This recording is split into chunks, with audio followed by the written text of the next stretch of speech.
ഈശോയ്ക്കും കൃപാസന സാധവര മാതാവിനും ആദ്യം തന്നെ നന്ദി പറയുന്നു. എൻ്റെ പേര് ആൻ ഗ്രേസ് എന്നാണ്. ഞാൻ വരുന്നത് കൂടാലപ്പാട് പെരുമ്പാവൂരിൽ നിന്നാണ്, എറണാകുളം ജില്ലയിലെ. ഞാനിവിടെ ഉടമ്പടി എടുത്തത് 2025 ജനുവരി 24 ഞാൻ ആദ്യമായിട്ട് കൃപാസനത്തിൽ വരുന്നത് ഞാൻ 10ാം ക്ലാസ്സിൽ പഠിക്കുമ്പോഴാണ്. അന്ന് എന്നെ ഇവിടെ പപ്പയും അമ്മയും കൊണ്ടുവന്നത് കൃപാസനത്തിലേക്കെന്ന് പറഞ്ഞിട്ടല്ല, എറണാകുളത്ത് വരാണ് എന്ന് പറഞ്ഞതുകൊണ്ടാണ് ഞാൻ വന്നത്. ഇല്ലെങ്കിൽ ഞാൻ വരില്ലായിരുന്നു. അന്ന് ഇവിടെ വന്നപ്പോഴാണെങ്കിലും എനിക്ക് പ്രാർത്ഥിക്കാൻ ഒന്നും ഉണ്ടായിരുന്നില്ല. ഞാൻ 10ലാണ്, SSLCയുടെ സമയമായിരുന്നു. പക്ഷേ ഇവരോടുള്ള ദേഷ്യമായിരുന്നു എനിക്ക് എന്നോട് പറയാണ്ട് ഇവിടെ കൊണ്ടുവന്നതിൻ്റെ. അന്ന് എനിക്കൊന്നും പ്രാർത്ഥിക്കാൻ തോന്നിയില്ല. ഞാൻ പ്രാർത്ഥിക്കാതെയാണ്, ഒരു ആവശ്യവും മാതാവിൻ്റെ അടുത്ത് പറയാതെ വെറുതെ ഇവിടെ പള്ളിയിൽ വന്നിരുന്ന് ഇവിടെ ഒന്ന് കണ്ടിട്ടാണ് ഞാൻ തിരിച്ചു പോയത്. പിന്നീട് കുറച്ച് നാളുകൾക്ക് ശേഷം ഞാൻ പിന്നെയും 2-3 വട്ടം വന്നെങ്കിലും എനിക്ക് ഇവിടെ മാതാവിൻ്റെ മുമ്പിൽ വന്നാലും ഞാൻ മാതാവിൻ്റെ മുഖത്തേക്ക് നോക്കില്ലായിരുന്നു. ജോസഫ് അച്ഛൻ 2-3 വട്ടം എൻ്റെ മുഖത്തേക്ക് നോക്കിയെങ്കിലും എനിക്ക് അച്ഛൻ്റെ മുഖത്തേക്ക് നോക്കാൻ പറ്റുന്നുണ്ടായിരുന്നില്ല. ഞാൻ അച്ഛൻ നോക്കുമ്പോൾ ഞാൻ ഐ കോണ്ടാക്ട് മാറ്റുമായിരുന്നു ചെയ്തുകൊണ്ടിരുന്നത്. അപ്പം എനിക്കറിയായിരുന്നു ഞാനിവിടെ വരാൻ യോഗ്യമുള്ള ആളൊന്നുമല്ല. എനിക്ക് അച്ഛൻ്റെ മുഖത്ത് നോക്കാനുള്ള ഒരു യോഗ്യത ഇല്ല എന്നറിയാവുന്നതുകൊണ്ട് തന്നെ ഞാൻ അച്ഛൻ്റെ മുമ്പിൽ വരാതിരിക്കാൻ മാക്സിമം ശ്രമിച്ചിട്ടുണ്ടായിരുന്നു ആ ദിവസങ്ങളിൽ ഇവിടെ വന്നപ്പോൾ. പിന്നീട് അമ്മ ഉടമ്പടി എടുക്കാൻ വേണ്ടിയിട്ടാണ് പിറ്റേ കൊല്ലം അമ്മ ലീവിന് വന്നപ്പോൾ 2023 ഞാനിവിടെ വന്നത്. അന്ന് ഞാനിവിടെ വന്നപ്പോഴാണ് ഞാൻ ആദ്യമായിട്ട് മാതാവിൻ്റെ മുഖത്ത് നോക്കിയതും അവിടെ പോയിരുന്ന് ഇവിടെ നിന്ന് ജപമാല ചൊല്ലിയതൊക്കെ. എന്നാലും എൻ്റെ കാര്യം കാണാനോ അല്ലെങ്കിൽ എൻ്റെ കാര്യം നടക്കണം എന്നുള്ളതിന് വേണ്ടി മാത്രമായിരുന്നു ഞാൻ അന്നിവിടെ പ്രാർത്ഥിച്ചിരുന്നത്. ഒരു മനസ്സിൽ നിന്ന് ഞാൻ മാതാവിനെ വിളിക്കുകയോ അല്ലെങ്കിൽ എനിക്ക് മാതാവിനോട് ഭക്തി ഉണ്ടായിരുന്നില്ല. ദൈവത്തോട് നേരിട്ട് ചോദിച്ചാൽ കിട്ടും, മാതാവിനോട് ചോദിച്ച് മേടിക്കേണ്ട ആവശ്യമൊന്നുമില്ല, അങ്ങനെയൊക്കെയുള്ളൊരു ചിന്താഗതിയായിരുന്നു എനിക്ക് ആദ്യം. അതിനുശേഷം അമ്മ ഉടമ്പടി എടുത്തു. അമ്മ ഉടമ്പടി എടുത്തത് ഞാൻ പ്രാർത്ഥിക്കണം, ഞാൻ കുടുംബ പ്രാർത്ഥന ചൊല്ലില്ലായിരുന്നു. വീട്ടിൽ ചൊല്ലിയാലും ഞാൻ കൂടില്ലായിരുന്നു, ഞാൻ റൂമിലിരിക്കുകയൊക്കെ ഉണ്ടായിരുന്നുള്ളൂ. എനിക്ക് വരാൻ തോന്നാറേ ഉണ്ടായിരുന്നില്ല പ്രാർത്ഥിക്കാനായിട്ട്.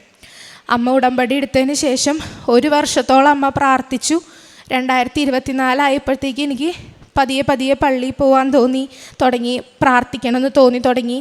ഒരു ദിവസം രാവിലെ അമ്മ വിളിച്ചിട്ട് അടുത്തുള്ളൊരു പള്ളിയിൽ കുർബാനയ്ക്ക് പോകാൻ പറഞ്ഞു. മനസ്സോടെ ആണെങ്കിൽ ഞാൻ പോയി. അവിടെ ചെന്ന് ഒരച്ഛനെ കാണാനായിട്ട് ഇടയുണ്ടായി. അപ്പോൾ അച്ഛൻ എന്നോട് പറഞ്ഞു, മാതാവിൻ്റെ കൃപയില്ലാണ്ട് ഒരിക്കലും ഒന്നും നടക്കില്ല, പ്രാർത്ഥിക്കണം, മാതാവിനോട് പ്രാർത്ഥിക്കണമെന്ന് പറഞ്ഞു. ഞാൻ കാര്യമാക്കിയില്ല. എനിക്ക് മാതാവിൻ്റെ അടുത്ത് പ്രാർത്ഥിക്കേണ്ട, ഈശോൻ്റെ അടുത്ത് പ്രാർത്ഥിച്ചാലും നടക്കും എന്നുള്ളൊരു ചിന്തയായിരുന്നു. ഞാൻ അങ്ങനെ +2 കഴിഞ്ഞു. ഞാൻ +2 കഴിഞ്ഞ് കഴിഞ്ഞപ്പോൾ പുറത്തേക്ക് പോകാനായിട്ട് വീട്ടിൽ തീരുമാനിച്ചു. ഓസ്ട്രേലിയയിലേക്ക് പോകാനാണ് ആദ്യം തീരുമാനിച്ചത്.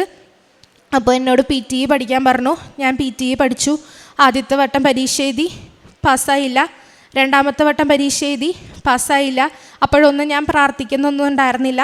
3ാമത്തെ വട്ടം പരീക്ഷ എഴുതുന്നതിന് മുമ്പ് ഞാൻ ആ അച്ഛനെ ഒന്നോടെയും കാണാനിടയുണ്ടായി. അപ്പോൾ അച്ഛൻ പറഞ്ഞു, നീ എത്ര വട്ടം പരീക്ഷ എഴുതിയാലും നീ കൊന്ത ചൊല്ലി ഒരു വട്ടം പരീക്ഷയ്ക്ക് പോയി നോക്ക്, അപ്പോൾ നിനക്ക് കിട്ടും എന്ന് പറഞ്ഞു. അത് പിന്നെ ഞാൻ അന്ന് പോകാൻ നേരത്തെ ഒരു കൊന്ത ചൊല്ലി കാശുരൂപം, എൻ്റെ പപ്പ ഇവിടെ ഉടമ്പടി എടുത്തിട്ടുണ്ട്, പപ്പയുടെ കാശുരൂപം അന്ന് എനിക്ക് തന്നു വിട്ടു. കാശുരൂപം കൊണ്ട് ഞാൻ പരീക്ഷ എഴുതാൻ പോയി. ആ പരീക്ഷ ഞാൻ പാസ്സായി. എനിക്ക് ഓസ്ട്രേലിയക്ക് പോകാനുള്ള സ്കോറല്ല കിട്ടിയത്, എനിക്ക് ന്യൂസിലൻഡിന് പോകാനുള്ള സ്കോറാണ് മാതാവ് തന്നത്. അന്ന് മുതൽ എനിക്ക് വിശ്വാസമായി, കൊന്ത ചൊല്ലിയ എന്ത് കാര്യം ഉണ്ടെങ്കിലും നടക്കുമെന്ന്. ചെറിയ എന്തെങ്കിലും പ്രശ്നം വരുമ്പോഴത്തേക്കും ഞാൻ കൊന്ത ചൊല്ലി തുടങ്ങി. ഞാൻ പിന്നെ ദിവസം കൊന്തകളുടെ എണ്ണം കൂട്ടി. അങ്ങനെ പരീക്ഷ പാസ്സായി. ഞാൻ ന്യൂസിലൻഡിൻ്റെ പേപ്പർ വർക്ക് തുടങ്ങി. വിസയ്ക്ക് സബ്മിറ്റ് ചെയ്തു. 2024 നവംബർ 26 വിസയ്ക്ക് വെച്ചു. പക്ഷേ ഞാൻ ആ ദിവസങ്ങളിൽ പള്ളിയിൽ പോയിരുന്നു. കറക്റ്റ് എന്നെ ഇൻ്റർവ്യൂവിന് വിളിക്കുന്ന ദിവസം ഞാൻ പള്ളിയിൽ പോയില്ല. അല്ലെങ്കിൽ എൻ്റെ കയ്യിലൊരു കൊന്ത എപ്പോഴും ഉണ്ടാവും കട്ടിൽമേ, അല്ലെങ്കിൽ അവിടെ എവിടെയെങ്കിലും ബൈബിളൊക്കെ ഞാൻ എടുത്ത് വെക്കും, ഇവർ വിളിക്കും എന്നുള്ള പ്രതീക്ഷ ഉള്ളതുകൊണ്ട്. അന്ന് ഇതൊന്നും എൻ്റെ അടുത്തില്ലായിരുന്നു. കൊന്ത എൻ്റെ കയ്യിലുണ്ടായില്ല, പപ്പയുടെ കാശുരൂപം ഉണ്ടായിരുന്നില്ല, ഒന്നും ഉണ്ടായിരുന്നില്ല. അവർ വിളിച്ചു. ഇവർ വിളിച്ചപ്പോൾ രാവിലെ 7:30 സമയത്താണ് വിളിച്ചത്. എനിക്ക് ഒന്നും പറയാൻ കിട്ടിയില്ല. എനിക്ക് നോക്കി വായിച്ചിട്ട് പോലും എനിക്ക് അവരുടെ അടുത്ത് സംസാരിക്കേണ്ട എന്താ എന്നൊന്നും എനിക്ക് കിട്ടിയില്ല. അന്ന് അവർ ഇൻ്റർവ്യൂ പാസ്സായില്ല. അവർ പിറ്റേ ദിവസം മെയിൽ അയച്ചു, ഇൻ്റർവ്യൂ ഫെയിലായിന്ന്. അന്ന് എനിക്ക് മനസ്സിലായി എൻ്റെ കഴിവ് കൊണ്ട് ഒന്നും നടക്കില്ല, പ്രാർത്ഥിച്ചിട്ട് മാത്രം എന്തെങ്കിലും നടക്കുകയാണെങ്കിൽ എനിക്ക് നടക്കുള്ളൂ എന്ന്. അപ്പോഴൊക്കെ എൻ്റെ അമ്മ പറയണ്ടായിരുന്നു പ്രാർത്ഥിച്ചാൽ കിട്ടുമെന്ന്. പക്ഷെ ഞാൻ ഒരിക്കലും എനിക്ക് അങ്ങനെ ഒന്നും വേണ്ട, എനിക്കല്ലാണ്ട് കിട്ടണമെങ്കിൽ കിട്ടിയാൽ മതി എന്നുള്ള ചിന്തയായിരുന്നു. അതിനുശേഷം എനിക്ക് മനസ്സിലായി കഴിഞ്ഞപ്പോൾ ഞാൻ പിന്നെ പ്രാർത്ഥിക്കാൻ തുടങ്ങി, മാതാവിനോട് കൂടുതൽ പ്രാർത്ഥിക്കാൻ തുടങ്ങി. പരിശുദ്ധ അമ്മേ, കൃപാസനം പ്രസാദ മാതാവേ, എന്നെ പ്രത്യക്ഷീകരണത്തിൻ്റെ സാക്ഷിയാക്കണമെന്ന് പ്രാർത്ഥിക്കാൻ തുടങ്ങി. അങ്ങനെ ജനുവരി 7-ാം തീയതി അമ്മ ലീവിന് വന്നു. അമ്മ ലീവിന് വന്നതിന് ശേഷം 8-ാം തീയതി ഞാനും അമ്മയും കൂടി ഇവിടെ വന്നു. അന്ന് വരാനായിട്ട് നേരത്തെ തീരുമാനിച്ചതാണ് അമ്മ വന്നതിൻ്റെ പിറ്റേ ദിവസം വന്നെന്ന്. പക്ഷെ കുറേ തടസ്സങ്ങളുണ്ടായി. അതൊന്നും ഞാനും അമ്മയും കാര്യമാക്കിയില്ല. ഞങ്ങൾ രണ്ടുപേരും ഇവിടെ വന്നു. അമ്മ ഉടമ്പടി പുതുക്കി മണിക്കൂറുകളോളം ഈ ആൾക്കാരുടെ മുമ്പിലിരുന്ന് ഞാൻ പ്രാർത്ഥിച്ചു. പക്ഷേ എനിക്ക് ഉടമ്പടി എടുക്കണം എന്നുള്ളൊരു ചിന്ത അന്നാണ് ആദ്യമായിട്ട് എൻ്റെ മനസ്സിൽ വരുന്നത്. എനിക്ക് ഒരിക്കലും ഉടമ്പടി പാലിക്കാൻ പറ്റില്ല, എന്നെക്കൊണ്ട് അരമണിക്കൂർ ബൈബിൾ വായിക്കാൻ പറ്റില്ല, അതുപോലെ ഇതിനകത്തുള്ള നിയമങ്ങളൊന്നും എനിക്ക് പാലിക്കാൻ പറ്റില്ല എന്നൊക്കെ ഞാൻ വിചാരിച്ചിരുന്നത്. പക്ഷേ ഞാൻ അന്ന് ഇവിടെ നിന്ന് പോയപ്പോൾ മുതൽ എൻ്റെ മനസ്സിൽ ഈ ചിന്ത കിടന്ന് അലട്ടാൻ തുടങ്ങി. ഉടമ്പടി എടുക്കണം എന്ന്. ഞാൻ ഫോൺ നന്നായിട്ട് ഉപയോഗിക്കുന്ന ആളാണ്. ഇൻസ്റ്റയൊക്കെ നന്നായിട്ട് കുറേ നേരം റീല് കാണുകയൊക്കെ ചെയ്യും. എനിക്ക് ആ ദിവസങ്ങളിൽ ആ ഒരാഴ്ച വന്ന റീല് മൊത്തം ഉടമ്പടി എടുത്തതിന് ശേഷം വിസ അപ്രൂവ് ആയവർ, ജോലി കിട്ടിയവർ, വിദേശത്ത് ജോലിക്ക് പോയവർ, അവരുടെ സാക്ഷ്യങ്ങളും അവരുടെ ഇതുമായിരുന്നു എൻ്റെ റീലിലും യൂട്യൂബിലാണെങ്കിലും എനിക്ക് കണ്ടുകൊണ്ടിരുന്ന പ്രാർത്ഥനകൾ എല്ലാം. അപ്പോൾ എനിക്ക് വീണ്ടും എൻ്റെ മനസ്സിൽ 2-3 വട്ടം ഇങ്ങനെ ഒരു ദിവസത്തിൽ ചിന്ത വരും ഉടമ്പടി എടുക്കണമെന്ന്. പക്ഷെ ഞാൻ തന്നെ വേണ്ടാന്ന് വെച്ച് ഞാൻ ആ ഒരു ഇതിൽ വലിയ പ്രാധാന്യം കൊടുക്കാണ്ട് പോയി. അങ്ങനെ എൻ്റെ വിസയുടെ കാര്യം ദിവസങ്ങൾ പോയി. എനിക്ക് ഫെബ്രുവരി 17-ാം തീയതി, ഇന്ന് ശരിക്കും അവിടെ ക്ലാസ് തുടങ്ങുന്ന ദിവസമാണ്, ഇന്ന് എത്തേണ്ട ദിവസമായിരുന്നു. പക്ഷേ എനിക്ക് എത്താൻ പറ്റിയില്ല. ഞാനപ്പോൾ ഇവിടെ അമ്മ അച്ഛനെ, ജോസഫ് അച്ഛനെ കാണണം എന്നുള്ളൊരാഗ്രഹം ഉണ്ടായിരുന്നു. അപ്പോൾ ഒരു ദിവസം 23-ാം തീയതി, ജനുവരി 23-ാം തീയതി രാത്രി അമ്മ ഇവിടേക്ക് വിളിച്ചു, നാളെ അച്ഛൻ ഉണ്ടാവുമെന്നറിയാൻ. അപ്പോൾ ഉണ്ട്, നാളെ പോരേന്ന് പറഞ്ഞു. അമ്മ വന്നപ്പോൾ എനിക്ക് എന്തോ ഞാൻ നാളെ ഉടമ്പടി എടുക്കാണമ്മേ എന്ന് പറയാൻ എൻ്റെ വായിൽ വന്നുള്ളൂ. എനിക്ക് വേറെ ഒന്നും അപ്പോൾ പറയാൻ തോന്നിയില്ല. അങ്ങനെ പെട്ടെന്ന് തീരുമാനിച്ചു. പിറ്റേ ദിവസം രാവിലെ ഇവിടെ വന്നു, ഉടമ്പടി എടുത്തു ഞാൻ പ്രാർത്ഥിച്ച് ഇവിടുന്ന് പോയി കഴിഞ്ഞ് കുറേ ദിവസം. അപ്പം എൻ്റെ പ്രതീക്ഷ ഉടമ്പടി എടുത്താൽ പെട്ടെന്നെല്ലാം നടക്കും എന്നായിരുന്നു. പക്ഷേ മാതാവ് എനിക്ക് പെട്ടെന്നൊന്നും തന്നില്ല. എൻ്റെ വിശ്വാസം മാതാവ് പരീക്ഷിച്ചതാണെന്ന് എനിക്കറിയാം. കാരണം ഞാൻ കാര്യം കാണാൻ വേണ്ടി മാത്രം ചിലപ്പോൾ മാതാവിനെ വിളിച്ചതാണെന്ന് മാതാവിന് തോന്നിയിട്ടുണ്ടാവണം. അതുകൊണ്ടായിരിക്കാം മാതാവ് എന്നെ മാതാവ് പരീക്ഷിച്ചു. മാതാവ് കുറേ വട്ടം എന്നെ എന്താണ് എൻ്റെ ഇതെന്ന് നോക്കി മാതാവ്. അപ്പം ഞാൻ ആദ്യം കാരുണ്യപ്രവർത്തികളായിട്ട് ഒരു അനാഥാലയത്തിൽ അവരെ ശുശ്രൂഷിക്കാൻ പോയത് എൻ്റെ കാര്യം നടക്കണമല്ലോ എന്നുള്ള ചിന്തയും കൊണ്ടായിരുന്നു. പക്ഷേ പിന്നീട് എനിക്ക് മാറ്റം വന്നു. ഞാൻ മാതാവിൻ്റെ അടുത്ത് എനിക്ക് വിശ്വാസം വരാൻ വേണ്ടിയിട്ടും എനിക്ക് പ്രാർത്ഥനയിൽ കൂടുതൽ വളരാൻ ഞാൻ എല്ലാ ദിവസവും മാതാവിനോട് രാവിലെ പ്രത്യക്ഷീകരണ പ്രാർത്ഥന ചൊല്ലുമ്പോൾ പ്രാർത്ഥിക്കുമായിരുന്നു. ഓരോ ദിവസം കൂടുതൽ മാതാവിൻ്റെ ഭക്തിയായിട്ട്, മാതാവിൻ്റെ മകളായിട്ട് എന്നെ വളർത്തണമെന്ന്. അതിൻ്റെ അനുഗ്രഹം കൊണ്ട് മാതാവ് എനിക്ക് കൂടുതൽ വിശ്വാസം തന്നു. ഞാനങ്ങനെ പിറ്റേ ദിവസം ഒരു ദിവസം മാതാവ് എന്നെ വെറുതെ തോന്നിച്ചു, നീ എനിക്ക് വേണ്ടി, നിൻ്റെ കാര്യം നടക്കാൻ വേണ്ടി നീ ഒന്നും ചെയ്യണ്ട, നീ വെറുതെ എൻ്റെ കാരുണ്യപ്രവർത്തിക്കായിട്ട് നീ എന്തെങ്കിലും ചെയ്യ് എന്ന് പറഞ്ഞ് തോന്നിച്ചു. ഞാനങ്ങനെ, അമ്മയ്ക്ക് മാത്രമേ അറിയുള്ളൂ, പപ്പയ്ക്ക് പോലും അറിയില്ല, ഞാൻ ഹോസ്പിറ്റലിൽ ഫുഡ് കൊണ്ടുപോയി കൊടുക്കാനൊക്കെ പോയി. അത് കഴിഞ്ഞ് എനിക്ക് എൻ്റെ മനസ്സിൽ തോന്നി, ഞാൻ ഇവിടുന്ന് കിട്ടിയ പ്രത്യക്ഷീകരണത്തിൻ്റെ പ്രാർത്ഥനാ പുസ്തകം ഒരു വട്ടം പോലും വായിച്ചിട്ടുണ്ടായിരുന്നില്ല. ഒരു ദിവസം എൻ്റെ മനസ്സിൽ തോന്നി, നീ ഇതുവരെ ആ ബുക്ക് വായിച്ചിട്ടില്ലല്ലോ, നീ അതൊന്ന് വെറുതെ വായിച്ചു നോക്ക്, അതിനകത്ത് കൃപാസനത്തിലെ ചരിത്രം ഉണ്ട്, അതൊന്ന് വായിച്ചു നോക്കുന്ന എൻ്റെ മനസ്സിൽ ആരോ പറയണ പോലെ തോന്നി. ഞാൻ കഴിഞ്ഞ വ്യാഴാഴ്ച രാത്രി ഞാൻ വായിച്ചു. അപ്പോൾ ആ സമയത്ത് വീട്ടിലെല്ലാവരുടെയും പ്രതീക്ഷ നഷ്ടപ്പെട്ടു. ഇനി ഈ വർഷം പോകാൻ പറ്റില്ല, ഈ വർഷത്തെ ഇൻടേക്ക് കഴിഞ്ഞു, സമയം കഴിഞ്ഞു, ഇനി അടുത്ത വർഷം പോകാൻ പറ്റുള്ളൂ. അപ്പോഴും പപ്പ എൻ്റെ അടുത്ത് പറഞ്ഞു, നീ നോക്കിക്കോ, നിനക്ക് കിട്ടും എന്ന് പറഞ്ഞെങ്കിലും ഉള്ളിൻ്റെ ഉള്ളിൽ ആരോ ഒരു വിഷമം ഉണ്ടായിരുന്നു, ഒരു വർഷം പോയി എന്നുള്ളത്. പക്ഷെ വിശ്വാസം വിട്ടില്ല, പ്രാർത്ഥിച്ചു, എല്ലാ ദിവസവും പ്രാർത്ഥിച്ചു. എനിക്ക് അമ്മയുടെ കരച്ചിൽ കാണുമ്പോൾ എനിക്ക് ഭയങ്കര വിഷമമായിരുന്നു. കാരണം ഞാൻ കാരണമാണല്ലോ കരയണേന്നുള്ള ഇതായിരുന്നു. അത് കഴിഞ്ഞ് അന്ന് ഞാൻ ആ പുസ്തകം വായിച്ച് 2 പേജേ ഞാൻ വായിച്ചോളൂ. ആമുഖവും ജോസഫ് അച്ഛൻ്റെ ഇതിലേക്ക് എത്തിയിട്ടുണ്ടായിരുന്നുള്ളൂ. പിറ്റേ ദിവസം രാവിലെ ന്യൂസിലൻഡിൽ ഇവിടത്തെക്കാലം 7.5 മണിക്കൂർ വ്യത്യാസമുണ്ട്. അപ്പം നമ്മുടെ ഇവിടെ നേരം വെളുക്കുമ്പോഴത്തേക്കും അവിടെ ഓഫീസ് ടൈം കഴിയും. അവിടെ നമ്മുടെ ഇവിടുത്തെ 9 മണി വരെ അവിടെ അവർ വർക്ക് ചെയ്യുള്ളൂ.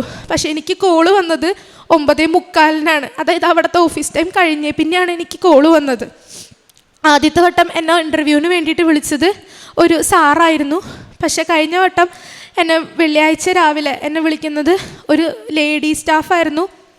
ആള് വളരെ പതുക്കെ എനിക്ക് മനസ്സിലാവുന്ന രീതിയിലാണ് സംസാരിച്ചത്. ന്യൂസിലൻഡിലെ ആക്സെൻ്റ് ഒരിക്കലും നമുക്ക് പെട്ടെന്ന് മനസ്സിലാവുന്ന ആക്സെൻ്റ് അല്ല. ആദ്യം വിളിച്ചപ്പോൾ എനിക്ക് ഒന്നും മനസ്സിലായിട്ടുണ്ടായിരുന്നില്ല. എനിക്ക് എന്ത് മറുപടി പറയണമെന്ന് പോലും അറിയില്ലായിരുന്നു. പക്ഷേ കഴിഞ്ഞ വട്ടം വിളിച്ചപ്പോൾ അവരെൻ്റെ അടുത്ത് ചോദിച്ചു, താൻ ഇത്രയും നന്നായിട്ട് സംസാരിക്കുന്നത് കൊണ്ട് ഞങ്ങൾക്ക് സംശയമുണ്ട്, താൻ നോക്കിയാണോ വായിക്കുന്നതെന്ന്. പക്ഷേ അപ്പം ഞാൻ പറഞ്ഞു, എൻ്റെ കയ്യിൽ കൊന്ത മാത്രമേ ഉള്ളൂ, ഞാൻ ഒന്നും പിടിച്ചിട്ടല്ല പറയണേ. എൻ്റെ കയ്യിൽ കാശ് രൂപ ഉണ്ടായിരുന്നു.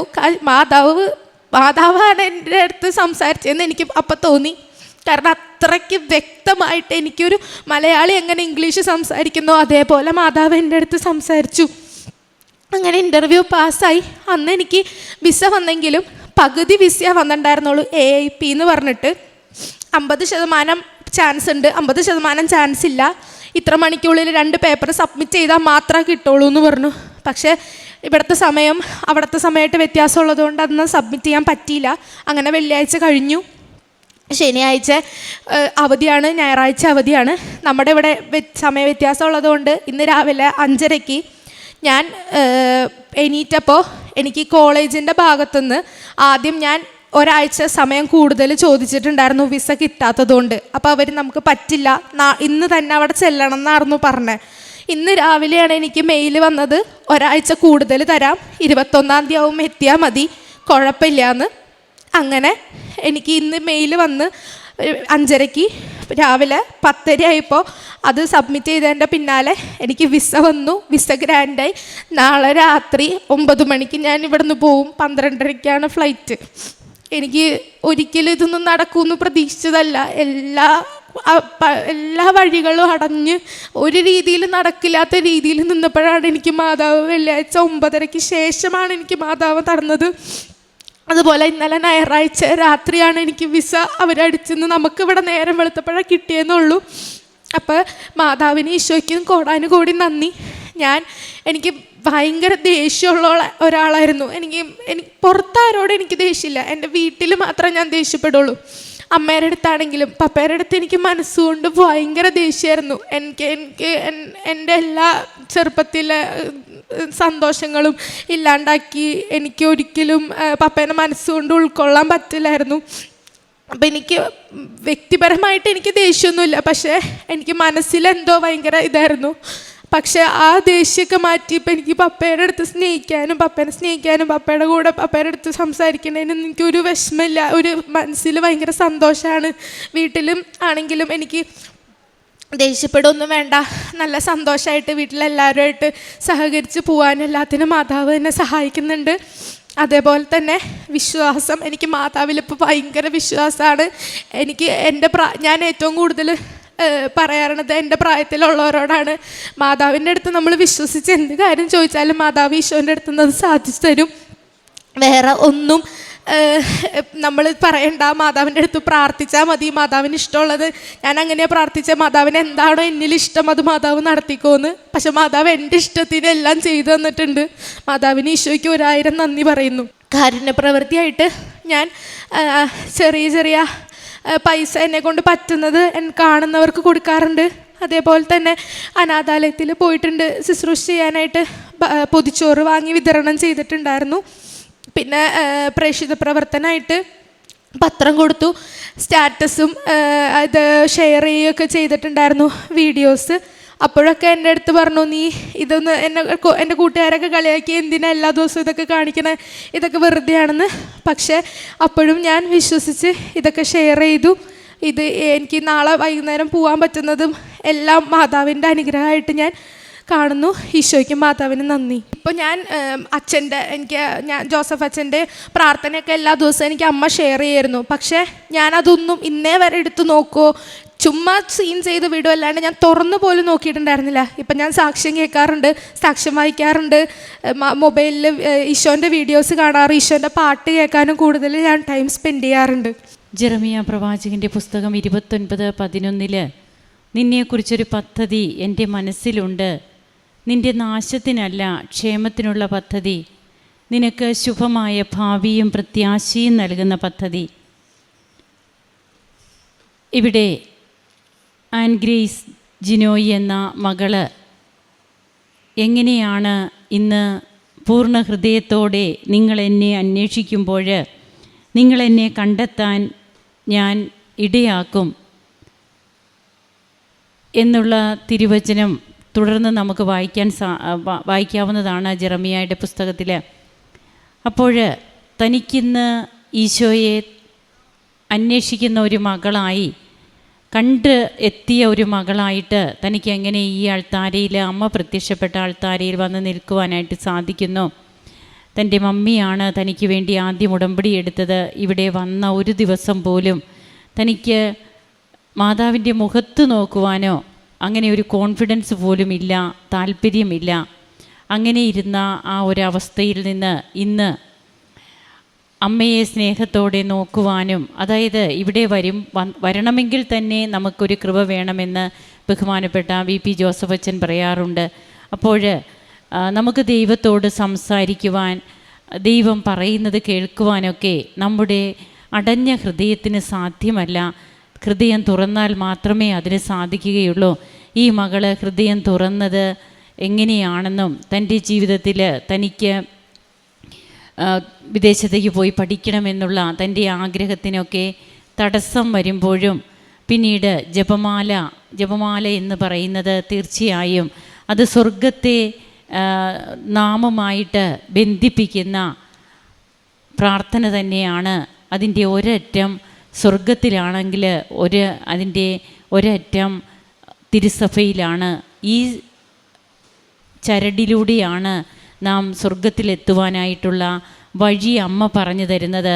അതിലൂടെ തന്നെ നമ്മുടെ ജീവിതത്തിൽ നാം ഒരിക്കലും സാധ്യമല്ല, അല്ലെങ്കിൽ നമ്മുടെ തന്നെ സ്വഭാവ പ്രത്യേകതകളൊക്കെ എങ്ങനെ മാറ്റാൻ സാധിക്കുന്നു, അത് ഇന്ന് ഈ മകളിവിടെ പങ്കുവയ്ക്കുന്നു. താൻ എങ്ങനെയുള്ള മകളായിരുന്നു, തനിക്ക് സ്വഭാവത്തിലൊക്കെ വന്ന മാറ്റങ്ങൾ, ദേഷ്യം, ഇതൊക്കെ തനിക്ക് മാറി. മാതാപിതാക്കളോട് തന്നെ തനിക്ക് ദേഷ്യമായിരുന്നു.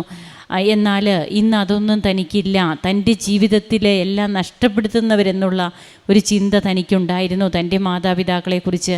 എന്നാൽ ഇന്ന് ഏറ്റവും അധികം താൻ അവരെ വിലമതിക്കുന്നു. തനിക്ക് അമ്മയുടെ കണ്ണുനീര് അത് എനിക്ക് ഒത്തിരി വിഷമമാക്കി. എൻ്റെ അമ്മ ഞാൻ മൂലമാണല്ലോ കരയുന്നതെന്നൊക്കെ ഓർത്ത് ദൈവത്തിലേക്ക് കൂടുതൽ അടുക്കുവാനൊക്കെ മാതാപിതാക്കൾ എങ്ങനെയാണ് മക്കൾക്ക് വേണ്ടി പ്രാർത്ഥിക്കുമ്പോൾ അത് ഏതെങ്കിലും ഒരു ദിവസം അവരെ സ്പർശിക്കും.